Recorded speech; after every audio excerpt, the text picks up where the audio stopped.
Today, we're going to talk about the 10th episode from Surah Al-Maidah. We'll start from verse 100, which says, "Say, the evil and the good are not equal, even if the abundance of evil impresses you. So fear Allah, O people of understanding, so that you may succeed."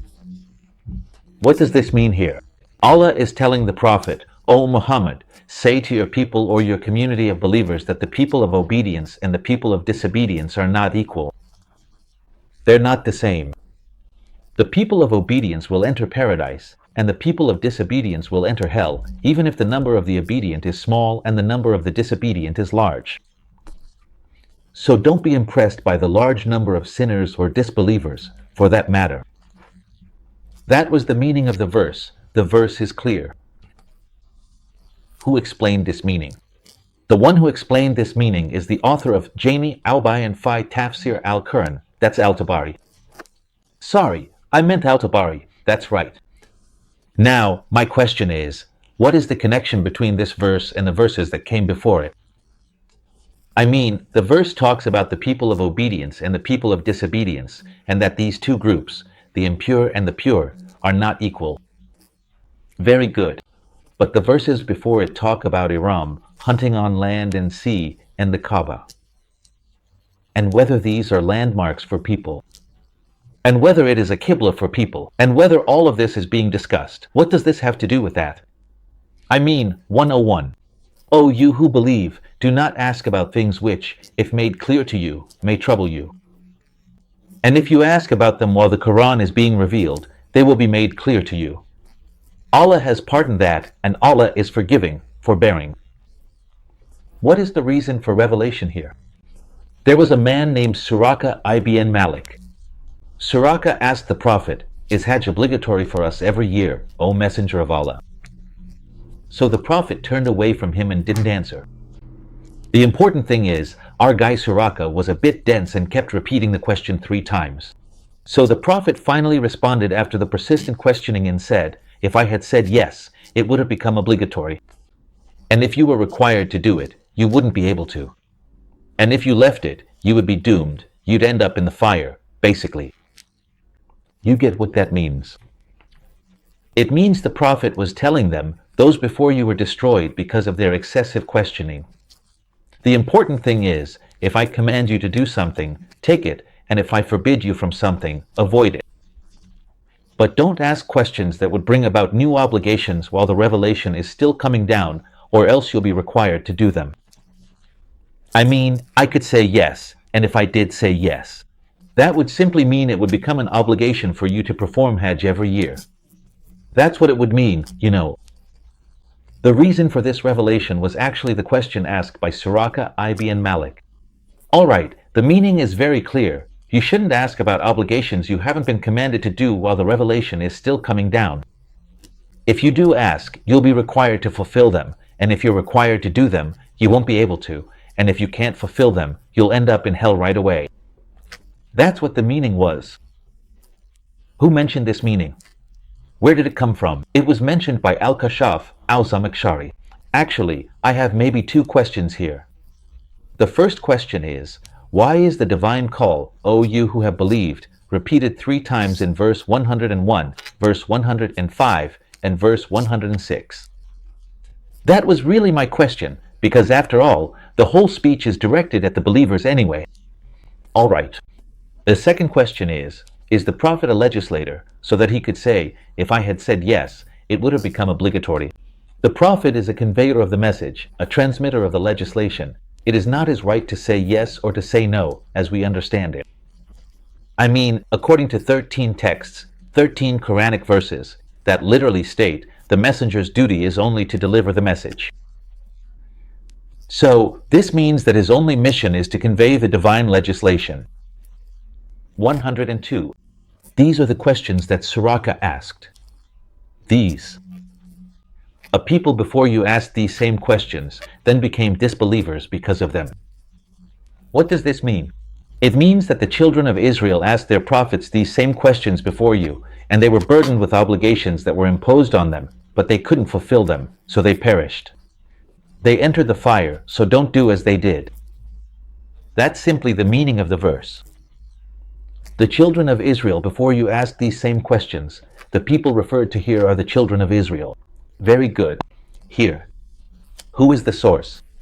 It is Irshad al-Aql al-Salim ila Mazaya al-Kitab al-Karim by Abu al-Suyudi. Very good.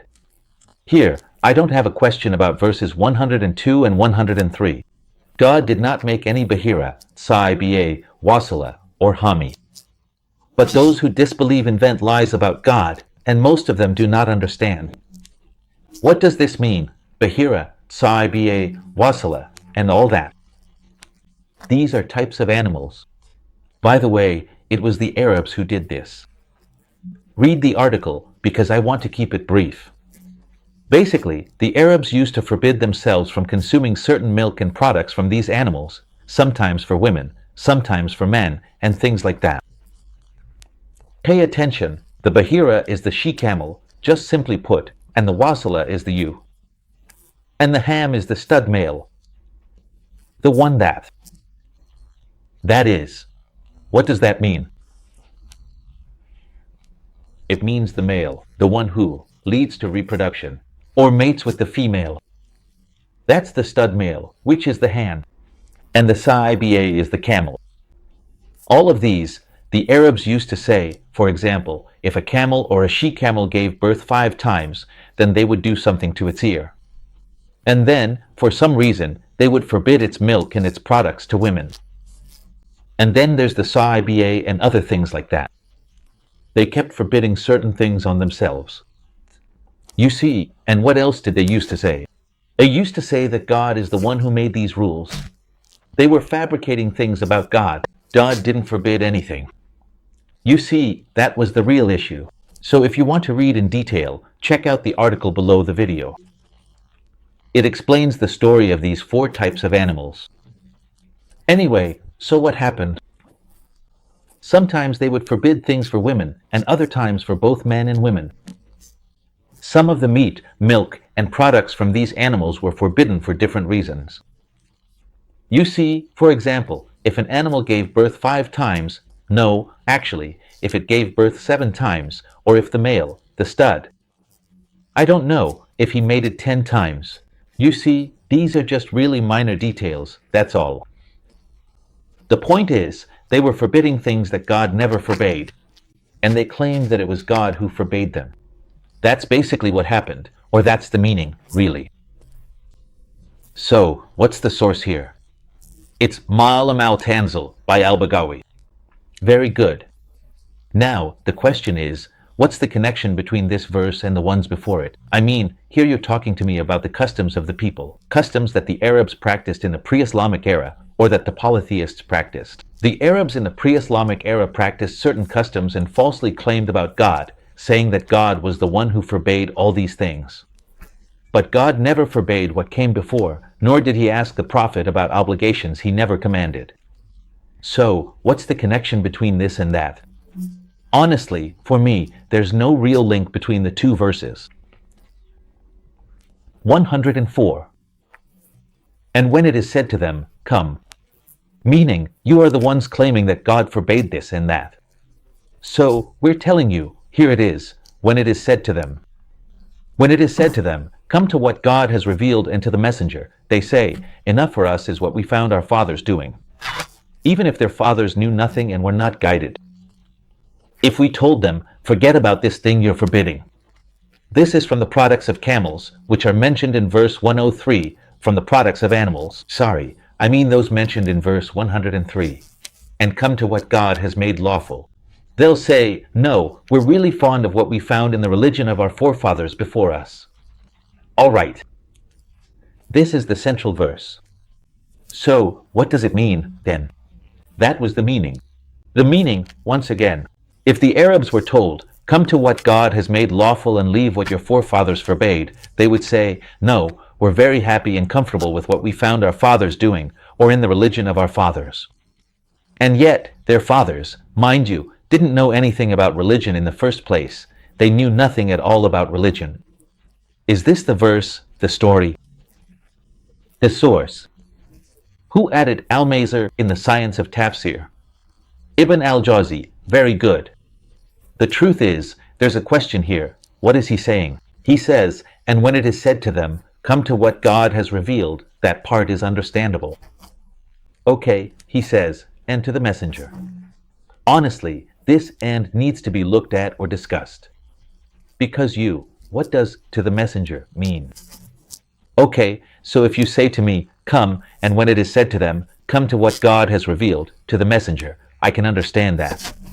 But when you say, and to the messenger, that means we have two things, what God has revealed, and we also have the messenger. So we have two things here, and I don't understand it. This and to the messenger in verse 104 of Al-Maidah. I didn't understand it. So what was this supposed to mean? Clarification of the truth. 205. O you who believe, take care of your own souls. Those who go astray will not harm you. If you are guided, to God is your return, all of you, and he will inform you of what you used to do. Here, what does the truth really mean? A very important point. But first, let's mention the reason for the revelation. The reason for the revelation here is that the verse was sent down to tell the believers, take care of yourselves. Focus on yourselves. It's not your concern. It won't harm you. In other words, the Jews remain Jews and the Christians remain Christians. You see, you just take the jizya from both of them and leave them to their own affairs. That's it. It's not your business. So basically, the verse is telling them, it's not your business. Just mind your own affairs, all right. That was the reason for the revelation. It was sent down to deliver this message to them. Mind your own business. Leave him in his misguidance. Take the jizya from him and just stay quiet. That's it, all right. That's the truth. That's what the verse was about. Because it's telling them, you are not responsible for their disbelief. All of you will return to God, you and them, and then God will inform each person about what they did, or he will reward and punish each person according to their deeds or actions in this world. That's simply how it is, all right. What's the source that says this meaning? The source is Lubab al-Tawil Faimani al-Tanzil by Al-Kazim. The real question here is, when this verse is so clear, I'll read it to you again. O you who have believed, take care of your own selves. See, just mind your own business, all right. Those who have gone astray will not harm you if you are rightly guided. Meaning, it's not your concern if people become Jews or Christians. It doesn't harm you. You get what I mean? So where is this coming from? Just from a single verse, for example, because there's not enough time to go through all the verses. You get what I mean? So where is this verse compared to a verse that says, O you who have believed, fight those of the disbelievers who are near to you, and let them find harshness in you. You see what I mean? Where is that compared to this one? That was in At-Tawbah 123 and At-Tawbah. We're getting to it. So where is that? Compared to this, the verse in Al-Maidah tells you to mind your own business. It's none of your concern. His disbelief doesn't harm you. It's not your business if he disbelieves. Both of you will return to God, and God will judge each one according to his deeds or actions. Very good. And here, O you who have believed, fight those of the disbelievers who are near to you and let them find harshness in you, and know that Allah is with the righteous. How does this compare to that? I mean, who can reconcile this for us? Because, pay attention, there's something very important here. Don't come and tell me, yes, but when they were weak, the command was for them to mind their own business. And when they became strong, they were commanded to fight, right? Those who are near to them, which means those who come after them. Meaning, we finished off the tribes in the deserts of Najd, Hijaz, and the Arabian Peninsula. Yeah, then we move on to the Levant, and from the Levant to Iraq. And that's exactly what happened after the Prophet died. Anyway, all right. By the way, the word then or when, that kind of phrasing, doesn't really apply to God. Because it's supposed that God knows everything that will happen. So, situations can't just change now. Focus on yourself and what's ahead. Go ahead and fight. Don't just stay focused on yourself. Honestly, I think things need a bit of clarification. All right. So here it was like, yeah. So the meaning of those nearest to you is that God commanded fighting those who are closest. Meaning, after we finished with the people of the peninsula. Yeah. Then we move on to the nearest among the people of the book and fight them, like the people of the book in the Levant, in Syria, because it's closer to the peninsula, in Syria and Jordan. And indeed, the prophet had reached Tabuk. He was heading out, mobilizing the armies, going towards Syria, Jordan, and those areas. But he turned back because of reasons like desertification, drought, famine, and the things that happened at that time.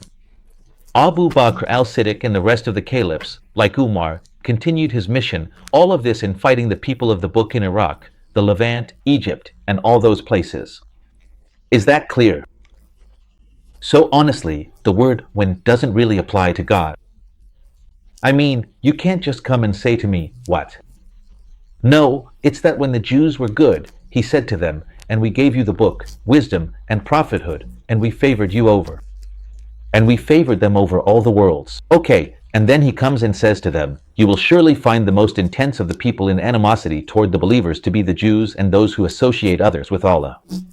So here, when and when, no, the word when doesn't apply to God. But the word if also doesn't apply to God. Neither of them works, because his knowledge is absolute and all-encompassing.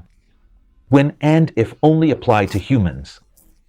Let me give you an example. When my wife was doing really well, I don't actually have a wife, but I'm just giving you an example. So, when my wife was doing really well, or the worker I had was doing a good job and was trustworthy, I kept him. But as soon as he reached out and stole, I fired him from the job. Makes sense, right? Why? Because I didn't know he was going to steal in the future. So my attitude changed according to his actions. But God's attitude can't change based on people's actions. It just doesn't work, no matter what. So the important thing is, the interpretation I gave for verse 123 of Surah at-Tawbah is actually from the same commentator, Lubab al-Tawil fi Ma'ani al-Tanzil by Al-Kazin, who also interpreted verse 105, where he says, take care of yourselves. Those who go astray will not harm you if you are guided. You shouldn't concern yourselves with others. Here, he's saying you shouldn't worry about anyone else. And here he says, no, fight those who are near you. You see, those who are closest to you, fight them. As for the people of the book, force them to become Muslim, just like that. That doesn't work, and if or would cannot be applied to God, because his knowledge is absolute. 106. O you who believe, when death approaches any of you, let there be witnesses at the time of bequest, 2 just men from among you, or 2 others from outside your community.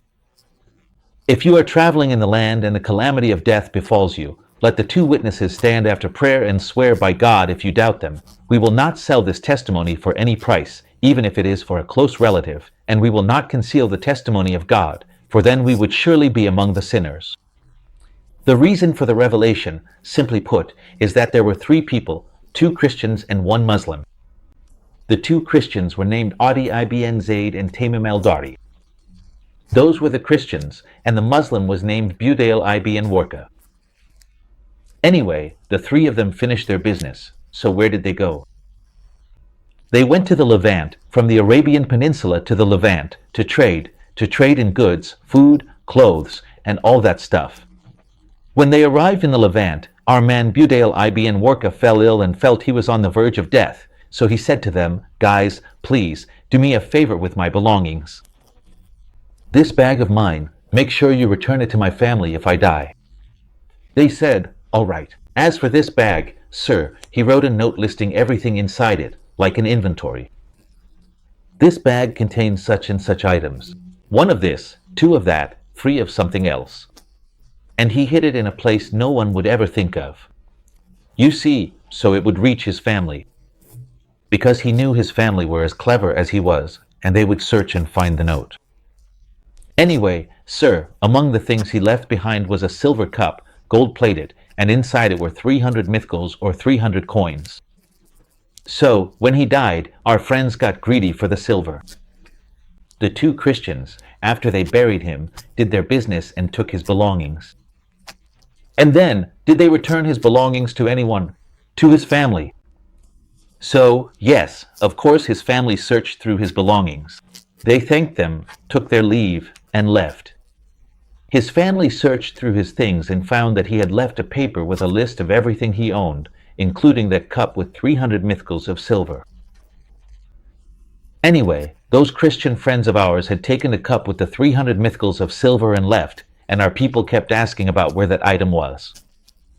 So they went to the Christians and asked, "Where is that item, folks?" They told them, "We don't know. He didn't leave anything like that." All right, fine. He didn't leave anything like that. Did he ask them, did he spend any money on his illness during the days he was sick? They told them, no. Did he lose any of his belongings? They told them, no. Ha. So then where is the cup with the 300 mithqals of silver? They told them, we don't know. That's a story you might want to go ask him about. All right, fine. Anyway, sir. So, his family took the matter to whom? To the prophet. So when they brought the issue to the prophet and told him the whole story, the verse that I just recited to you was revealed. So, the reason for the revelation was that two Christians stole a silver cup belonging to a Muslim who had died. He was with them in Syria. They were trading together.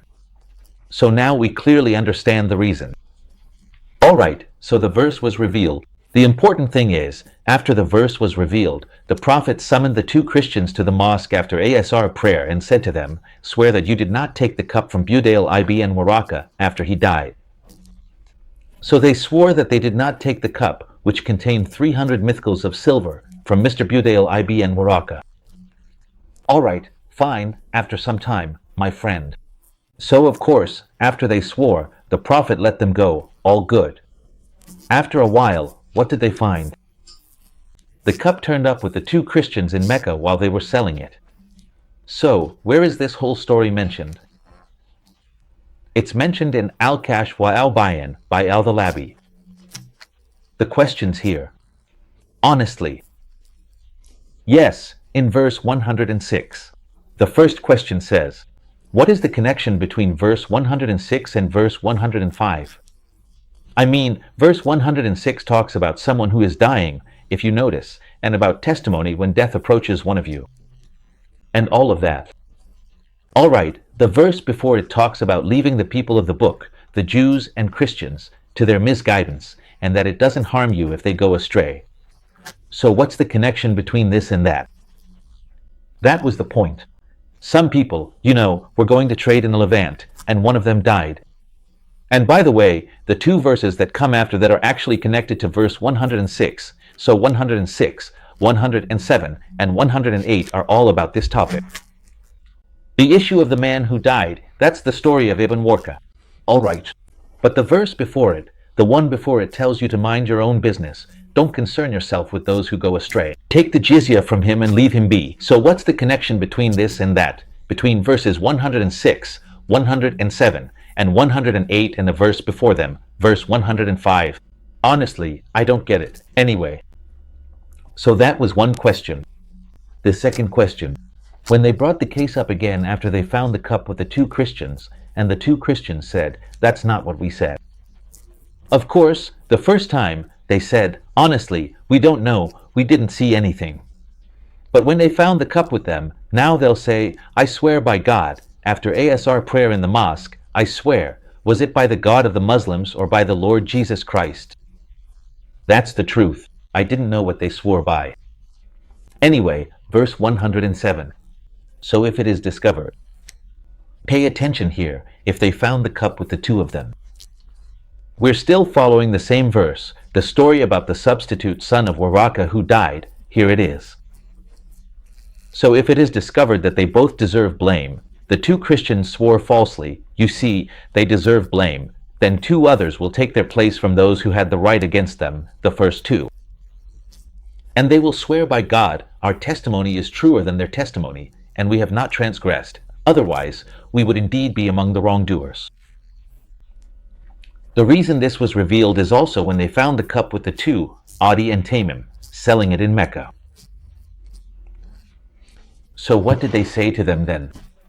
Well, the cup is right here in plain sight. They said, yeah, we bought it from him, you see, just like I was saying a moment ago. Exactly. So that means they went and brought the case back to the Prophet again.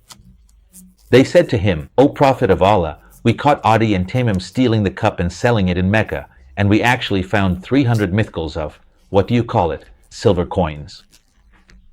Exactly. That's when this verse was revealed. So that was the reason for the revelation, exactly. So what does it mean? It means that those two Christian men went to the Prophet during ASR prayer in the mosque and swore, regardless of which God they swore by. I don't know, if that happened, and it turned out that they betrayed the trust, that both of them lied and were dishonest. And they broke their oath. This simply means that two people from the family of Budayl ibn Waraka, who died and left behind his belongings and whose cup was stolen. It means that two of them would swear by God that this cup belonged to their father or their brother. Meaning, the one who died, their relative who passed away, and they deserve what? The cup, exactly, and they would say that, and as part of their oath, they would say, if we are lying in our oath, then let us be among the wrongdoers. So all of this, exactly as described, and in this way, they would deserve what? The cup. So, what does this mean? This meaning is the reason for the revelation, and this meaning was mentioned and reported by whom? It was reported by Bar al-Ulum, Lisan al-Marakand, page 108. That is more likely that they will give the testimony in its true form, or else they will fear that their oaths will be rejected after they have sworn them. And fear Allah and listen, for Allah does not guide the defiantly disobedient people. The meaning is that the two witnesses, who are from the heirs or the guardians of the deceased, the one who is in place of Ibn Waraka. These people will definitely fear God when they swear. Why is that? Because they will be afraid that their testimony might turn out to be false. And they will be afraid that, what? That their oaths will be rejected. So naturally, that's the consequence. A believer fears God when taking an oath. Why is that? Because he knows he will be punished if he breaks his oath. In any case, he will be held accountable in the hereafter. So, what's the source here? Al-Mizan fi Tafsir al-Quran by al-Tabatabai.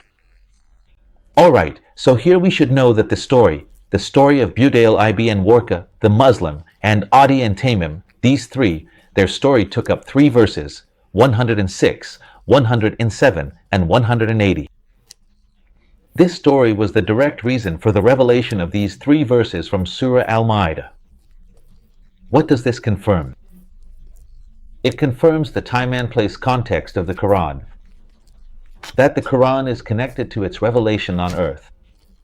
It is connected to the actions of people, to their time and place.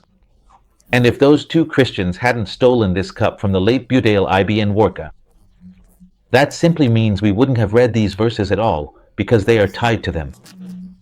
Because God didn't intend for those 3 to travel, then for Budayl ibn Warqa to die, and then for them to steal the cup. This wasn't some divine arrangement or anything. No, this was a human arrangement made by the people themselves. You see, they're the ones who did it. So there was a reaction or a response from God with the revelation of these 3 verses. See you next time.